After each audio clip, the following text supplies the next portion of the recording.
அலைக்கும். வலைக்கும் சலாம் சார். நாங்க லாஸ்டா பார்த்த இந்த உதிர்ந்த மலர் கிளைகளுக்கு திரும்புகிறது ஓ வண்ணத்து பூச்சி என்ற கவிதையினுடைய விளக்கம் பார்த்தோம் என்ன.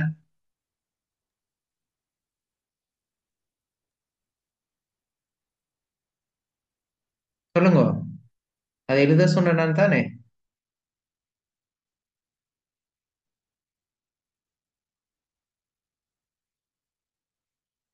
சரியா?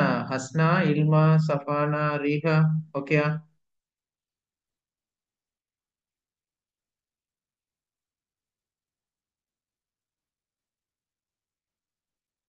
நான் பேசுறது கேக்குதா அப்படியே? ஓ சார். சொல்லுங்களேன், நான் சொல்றது சரியா? அந்த இடத்துல இருந்து தான் பார்க்கணுமா? இது எழுதிருக்கிறீங்களா? உதிர்ந்து வீழ்ந்த மலர் கிளைகளுக்கு திரும்புகிறது ஓ வண்ணத்து பூச்சி. அதுல முரிடாகே கூற வருகின்ற விஷயம் என்னன்னு சொல்லி எழுத சொன்னேன், எழுதினீங்களா? சார், நான் வந்து அந்த லாஸ்ட் கிளாஸ் வரல, ஆனா ரெக்கார்டிங்ல பார்த்த நேரம் ம். அந்த அந்த அந்த மோரிடாகியன் அந்த அது அது கவிதையில வந்து அதிலேயே வந்து நீங்க என்ன சொல்லியிருந்தா இக்கவிதையில இரண்டு பொருள்களையும் வெளிப்படுத்து அந்த அதை என்ன சொல்லி. ஓ, இதான் இந்த ஆகிற விஷயம் தானே அது. அதுல ரெண்டு விஷயம் என்னன்னா, அழகு அழிவதில்லை என்ற ஒரு விடயம் சொல்லப்பட்டிருக்கிறது. என்ன பாருங்க. சென்றி செர்ரி மரத்திலிருந்து பூக்கள் மெதுமெதுவாக உதிர்ந்து கொண்டிருக்கின்றன. திடீரென்று ஒரு பூ தரையிலே இருந்து கிளையை நோக்கி புறப்படுகிறது. இது என்ன? பூ பறக்கிறதா? வியப்பு விரிகிறது, ஆச்சரியம் மேலிடுகிறது. செர்ரி பூக்கள் வசந்தத்தின் சின்னம், இயற்கையின் அழகு குறியீடு. இந்த சின்ன அலகுகள் உதிர்ந்து வாடி விடுகின்றன. எனினும் இயற்கை இன்னொரு அழகான வண்ணத்து பூச்சியை அந்த இடத்திலே கொண்டு வந்து வைத்து விடு வைத்து இழப்பை ஈடு செய்கிறது என்பது ஒரு விளக்கம். அடுத்த இரண்டாவது விளக்கம் பாருங்க என்னன்னு சொல்லி.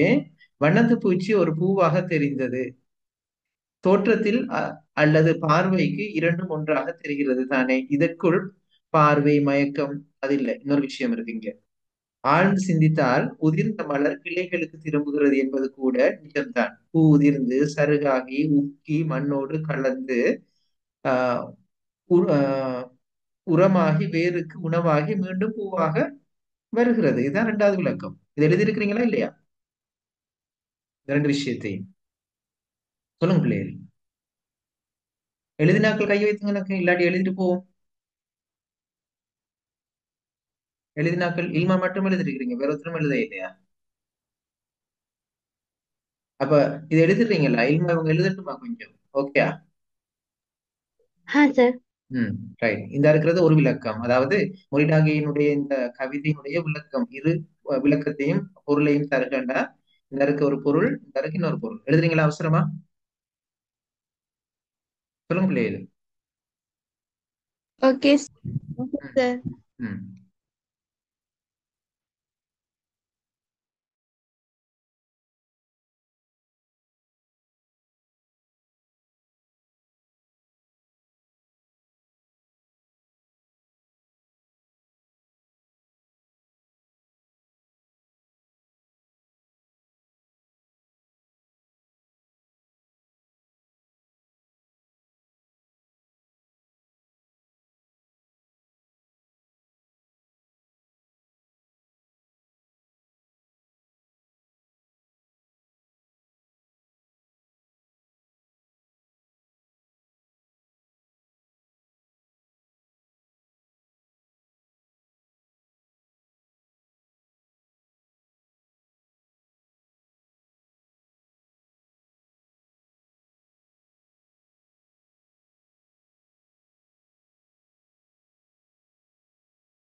ஆஷிஃப், நீங்க தமிழ் லீட் செய்றீங்களா ஆஷிஃப்? இல்ல சார். இப்ப தமிழ் லீட் கிளாஸ். சரி சார். அப்ப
ஓகே பிள்ளைகள், சரியா? Jayna, Safana, Shroff, right. தொடர்ந்து பாருங்க. எல்லாவற்றையும் வெளிப்படையாக சொல்வது கவிதையின் தேவையில்லை. அதில் பொதிந்துள்ள எல்லாவற்றையும் தேடிக்கொள்வது வாசகனின் வேலை. ஹைக்கூவில் வாசகனும் கூட்டு படைப்பாளி தான். அந்த கூட்டு படைப்பாளி என்பதன் மூலமாக சொல்ல முற்பட்ட விஷயம் என்னன்னு விளைச்சுதா பிள்ளைகள்? அதாவது கவிஞன் எழுதியிருப்பான். அதனுடைய கவிஞன் எழுதின விஷயத்தை சரியாக விளங்கி கொள்வது வாசகனுடைய ஆஹ் இந்த வாசகனுடைய வேலையாக இருக்கிறது. ஆகவே அதனால தான் வாசகனையும் கூட்டு படைப்பாளி என்று சொல்றார். இந்த இடத்தில் இன்னொரு விடயத்தை கவனிக்க வேண்டும். இப்போதெல்லாம் 3 வரிகளில் எழுதிவிட்டு ஹைக்கூ என்று கூறுகின்றார்கள். இவை வேண்டுமென்றால் மணிக்கவிதைகளாகவோ குட்டி கவிதைகளாகவோ இருந்துவிட்டு போகலாம். இவை ஹைக்கூக்கள் அல்ல. இனி சில ஹைக்கூக்களை பார்ப்போம். தீ வெளியில் சிற்று சீதள காற்றுடன் கனநிழல். ஓ, தீ வெளியில் சிற்று சீதள காற்றுடன் கனநிழல். ஓ, அது ஒரு கழுகு. அப்ப இந்த கவிதையை பார்த்தோம்னா பாருங்க, ஒரு சிட்டுக்குருவி என்ன செய்யறது, ஒரு வெயில்ல இருந்து கொண்டிருக்கு. அந்த நேரத்துல வெயில்ல துன்பப்பட்டு கொண்டு கொடுமைப்பட்டு கொண்டு கஷ்டமான நிலையில் இருக்கிற நேரம் திடீரென்று மேலால ஒரு காற்று வருகிறது, ஒரு நிழலும் கிடைக்கிறது. ஆனா அந்த காற்றாகவும் நிழலாகவும் வந்தது எது? கழுகு. விளைஞ்சுதா? அப்ப கழுகு எப்பொழுதும் சிட்டுக்குருவிக்கு காற்றும் நிழலும் தரக்கூடியதா? இல்ல. இல்ல.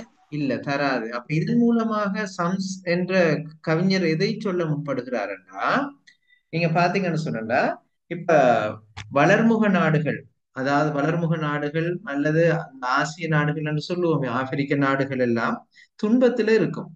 துன்பத்துல இருக்கிற நேரத்துல ஐரோப்பிய நாடுகள் அல்லது தங்களை அபிவிருத்தி அடைந்த நாடுகள் என்று சொல்லக்கூடிய நாடுகள் வந்து உதவுவது போல வரும்.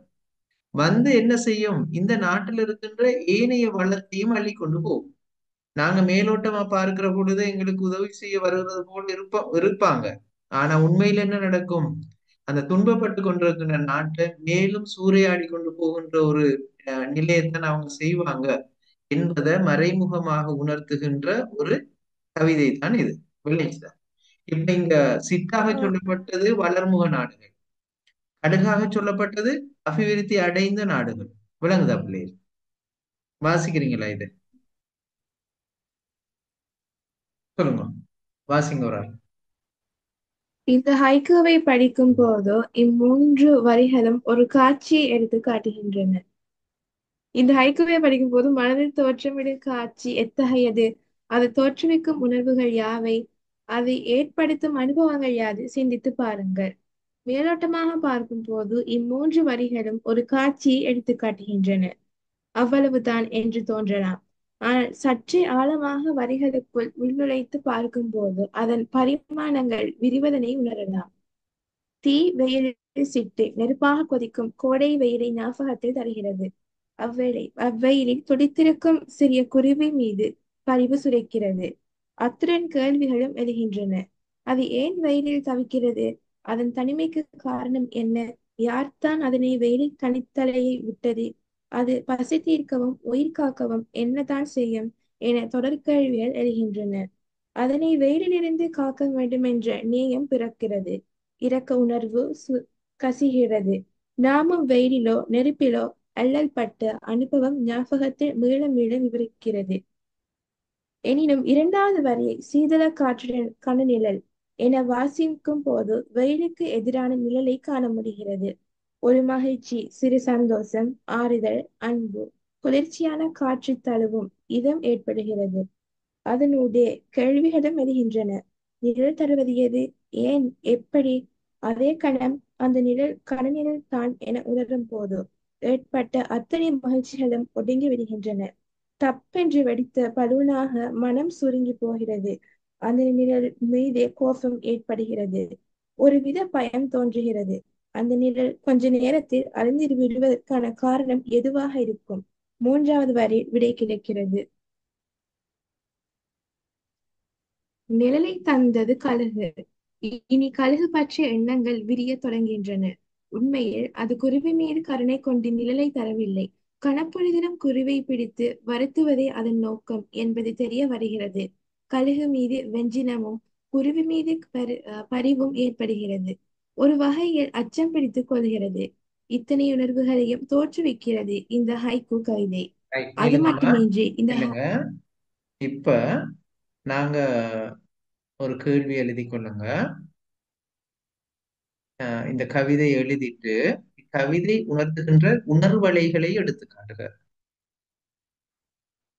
நான் நேரத்தோட விளங்கப்படுத்தினது அது அது புரிந்துள்ள பொருள். அது அடுத்தது நாங்க பார்ப்போம். இப்ப பார்க்க போறோம் உணர்வலைகள். இப்ப நாங்க வாசிச்சோமே, இதுதான் உணர்வலைகளே சொல்லுகின்ற விஷயம். கவிதை எழுதிட்டு கவிதை வெளிப்படுத்தும் உணர்வலைகளை எடுத்து காட்டுக. ஓகேயா? ஓகே. இந்த உணர்வலைகள் என்று சொல்ற நேரம் இந்த இவ்வளவு விஷயம் இருக்கு இதுல இருந்து. சரியா? இவ்வளவும் உணர்வலைகளை எடுத்து கூறுகிறது. அதை சுருக்கமாக எழுதுங்க, விளங்கக்கூடிய வகையில எழுதணும். சரியா? அந்த அந்த கொஸ்டின் கொஞ்சம் என்னமா? இப்ப நீங்க சொன்ன அந்த கொஸ்டினை கொஞ்சம் எழுதுங்க. கவிதை வெளிப்படுத்தும் உணர்வலைகளை எடுத்து காட்டுக. சரியா? ஓகே சார், இதுதான் பண்ணேன்.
ஜெய்னா, ரீமா, சஃபானா, ஷராப் எழுதிட்டீங்களா?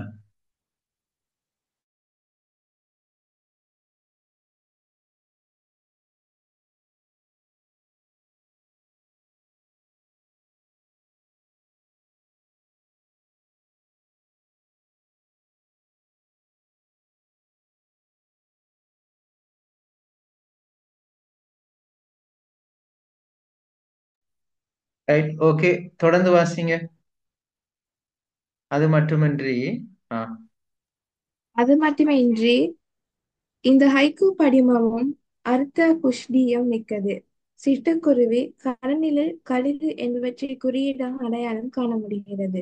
கழுகு அதிகாரத்தினதும் அடக்குமுறையினதும் குறியீடாகும். மூன்றாம் உலக நாடுகள் தான் இங்கே குருவியாக தோற்றம் காட்டுகின்றன. அப்படியென்றால் கடல்நிழல் என்பது தந்திரோபாயத்தினதும் ஏமாற்றுத்தனத்தினதும் குறியீடாகும். அதாவது மேலை தேச ஆதிக்க சக்திகள் ஏழை நாடுகளுக்கு உதவி, அன்பளிப்பு, கடன் என்ற பெயர்களில் வழங்கும் பிச்சைகளை இது சுட்டுகிறது. அதன் பின்னணிக்கும் ஆபத்தை அச்சுறுத்துகிறது. இந்த அரசியல் அர்த்தப்பாட்டை ஹைக்கூ வெளிப்படுத்துவது வியப்புக்குரியது. ரைட். அடுத்த கேள்வி எழுதுங்க பிள்ளைகள். அந்த கவிதையை எழுதிட்டு இக்கவிதை உணர்த்த விரும்பும் செய்தி யாது?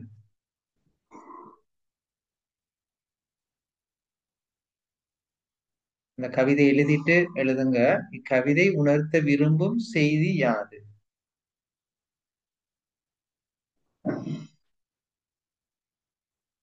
சார் பெஸ்டிகளின் அந்த கவிதையே ஓ ஓ. நேரத்தோட நாங்க உணர்வலைகள் தான் எழுதினோம். இப்ப அதோடைய அது எதை சொல்ல முற்படுது என்று எழுதுறோம்.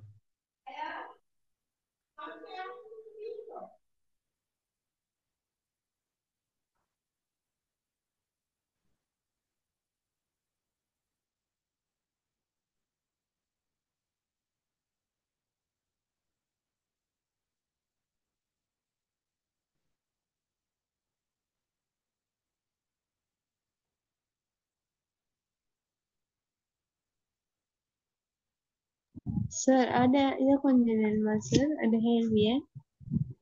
கவிதை உணர்த்த முற்படும் செய்தி யாது?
ஓகேயா ரீமா?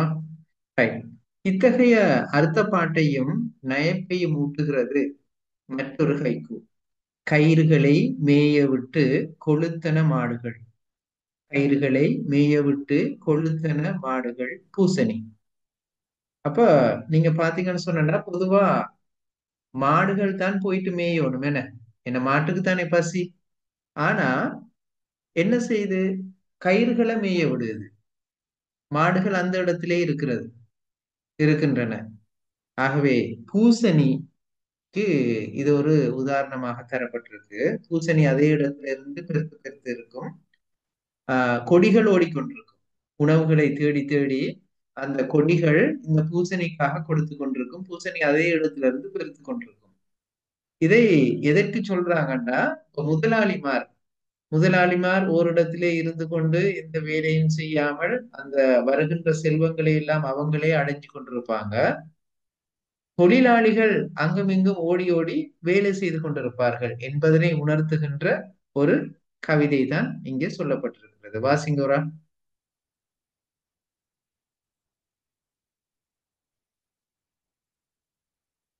வாசிங்க பிள்ளைகள். மாடுகள் மாடுகள் தானே தானே மேய்ந்து கொழுக்க வேண்டும். இந்த கயிறுகளால் மேய்ந்து மாடுகள் கொழுத்தன என்பது ஒரு முரண் அனுபவத்தை தருகிறது. கயிறுகள் ஒடுக்கப்பட்டோர் அல்லது தொழிலாளர்கள் அல்லது கீழ்த்தட்ட மக்கள் ஆவர். இவர்கள் சுரண்டலுக்கு உட்படுத்தப்படுபவர்கள்.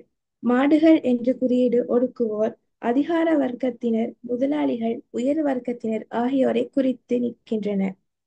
இந்த வர்க்கப்பேத அரசியலை இக்கைக்கு உட்பொதிந்து வைத்துள்ளது. மூன்றாவது வரையில் நிஜம் வெளிப்படுகிறது. பூசணிக்காய் அப்படி கொளுத்தது.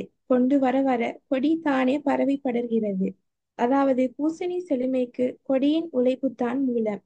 தொழிலாளியின் வியர்வையில் தான் முதலாளி செழிப்புறுகிறான் என்றெல்லாம் சிந்தனை சுரகை விரிக்கச் செய்கிறது ஹைக்கூ என்ற அற்புதம்.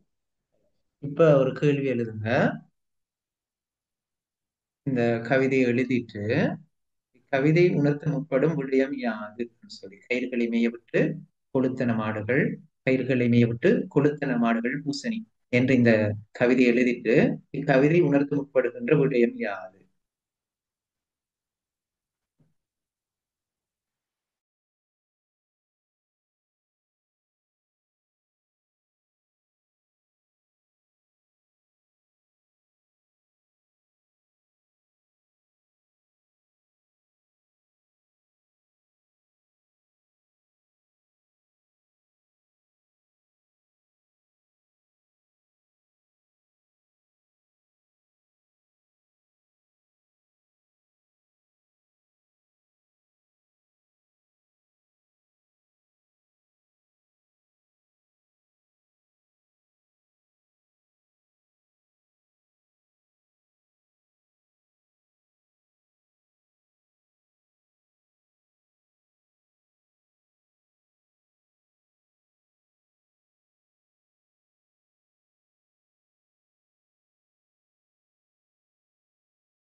சார், ஓ சொல்லுங்க. இந்த பாடல் வந்து பூசணிய பத்தியா கூறுகிறது இல்லண்டா அந்த முதலாளிமார்ட அந்த செயலை பத்தியா? அது ரெண்டு பொருளை தருது. மேலோட்டமா பூசணியை பத்தி பேசுற மாதிரி இருக்கு. ஆனா அது எங்களுக்கு உணர்த்த விரும்புகின்ற விடயம் முதலாளிமாருடைய அடக்குமுறையை தான். ஓகே. ஹைக்கூ கவிதைகள் அப்படித்தான். மேலோட்டமாக ஒரு விஷயத்தை சொல்லும், உள்ரங்கமா இன்னொரு விடயம் இருக்கும். நாங்க பார்த்த ஹைக்கூ எல்லாம் அப்படித்தானே இருந்துச்சு இல்லையா? ஓ சார்.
சார்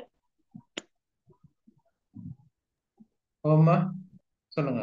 அந்த அந்த அந்த கழுகு நீதேன் சார் அந்த ஓ ஃபர்ஸ்ட் படத்து அதுல வந்து அதுக்கு வந்து மேலேத்தே நாடுன்னு ஓட்டாப்பில்லையா? ஓ கழுகுதான் மேலே தேனாடுகள். அப்ப மேலேத்தே நடு ஓட்டா சரியே. ஓ ஓ ஓ சரி. நான் நான் எக்ஸாம்ல அந்த கேள்வி வந்து சரி சரி நான் இனி மேலேத்தே நாடுல நோட்டேன். சரிங்க.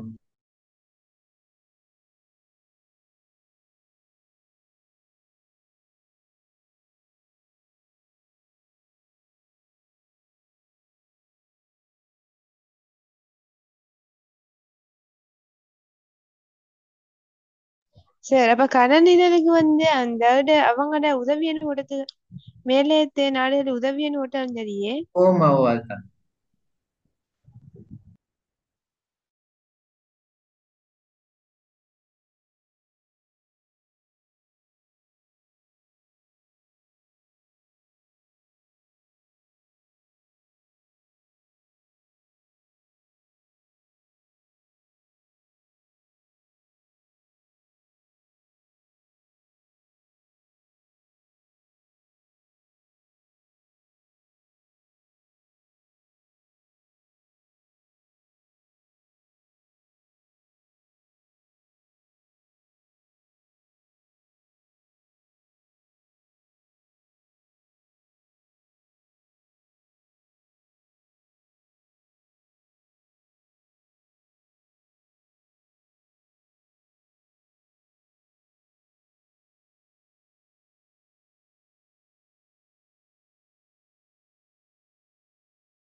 ஓகே பிள்ளைகள், இதுல தொடர்ச்சி இன்ஷால்லா அடுத்த கிளாஸ்ல நாங்க கண்டினியூ பண்ணுவோம். ஓகே. Okay sir. அஸ்ஸலாமு அலைக்கும். வலைக்கும் வலைக்கும் சலாம் வலைக்கும் சார். சலாம். வலைக்கம் சலாம் சார்.